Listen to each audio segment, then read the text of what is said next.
Hey guys, welcome back. This is the TST Industries Superbike R3 show, kinda. We went on hiatus after the March Daytona event, mainly because we didn't really have time to shoot episodes this year, and we weren't really working hard on new things on this bike. We got a lot of questions from you guys on YouTube about why are we not shooting the show? When is the next episode? All sorts of things like that. We really appreciate you guys that really enjoy the show and are interested in it enough to actually send those questions. The answer is really simple. We spent a lot of time and money developing this package, and this was not really for the purpose of just blowing a bunch of money and time and just shooting a show. We really wanted to progress our knowledge of the technology of this bike and be able to trickle down some of that technology into the common market for guys that ride track days and maybe some street oriented guys. You know, we developed a lot of custom parts and custom technology on this bike, and we wanted to really make those manufacturable, and that's what we've been working on this year. We also built a Ninja 400 and started the build on an R6.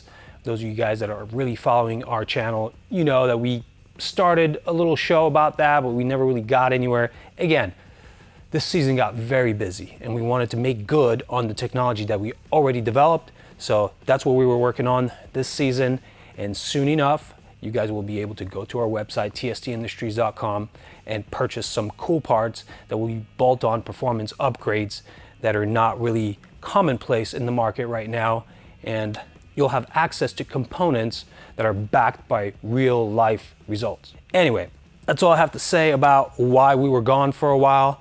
For now, just want to update you on the actual bike itself. You see it in front of me. It is in one piece. We did have it torn apart, torn down to single elements again over the summer as we were going through our R&D and taking some parts off and on and using them on different bikes, stock bikes, to see how we can adapt them. Right now it's rebuilt, and this is for the purpose of racing.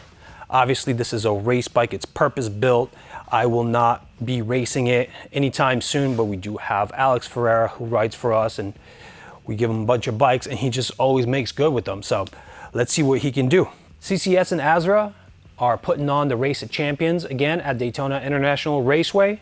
It's a really fun event. All the fast guys from around the country come down and try to go for that national title, the one last big race of the season, and it's just super fun, great camaraderie, great racing, good place to even just hang out if you're not racing. So I hope you guys will check that out at some point. We tried to prep our bikes as best we could, work out the gremlins. We did some dyno tuning to finalize some things that we did in between the last racing event and this racing event. So if you guys want to see just how we did, stick around and let's roll some footage.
back from the races. Along with us here is Alex Ferreira, our rider for the Ninja 400 and the Superbike R3. We had some ups and downs at the races this time. It wasn't like last time, we didn't crash. It was just a couple upsets with the with our equipment. Nothing big. We'll figure it out in the long run, but in the meantime, we are really, really proud of the performance of this Superbike R3. So I'll let maybe Alex tell you a little bit about the championship race on this bike. It was hard fought, honestly. I was racing Cameron. I got a lucky start, or good start, and was able to hold him off for most of the race. Lap 5, we got side by side, and I thought for sure there was something going on back there with playing cat and mouse, and I figured he was going to come up on me. I was watching on the outside. These guys were drag racing down the straights. It was wild. I knew he was coming. He was sizing me up. At least I thought so. But it looked like he was trying to get your slipstream, trying to get your draft to get you. But there was a couple times that I was peeking back, and I could see the smile through the helmet. Cameron was keeping me honest, you know. Went with some different tire options this weekend, and we tried the Dunlops out, and I was having a little bit of grip issues, but I think it was the option to try the new tires.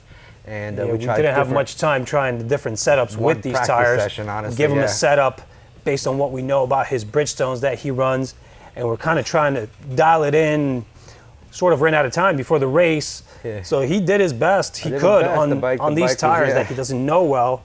It like I said, it was there, but we just needed to work a little bit more, and maybe we could find the right setting sometime. But you know, the bike itself performed great. It was everything that Bart, all the time he's put into this thing, it was amazing. So I couldn't be happier, and with the outcome, of course. What's the outcome here? #1 national championship for ASRA Moto3 in Daytona, I guess. That's right. National champion. It worked out good. All right, so as you guys can see, this is a solid platform, and even though it's a solid platform, I mean, I've tried to race this thing, and you know, I had different results, but this man right here, he could ride the wheels off of anything. He'll probably beat you on a Huffy. Anyway, thanks, Alex. Thanks for coming in. Thanks for racing for us. And that's it. See you next year. Woo-woo.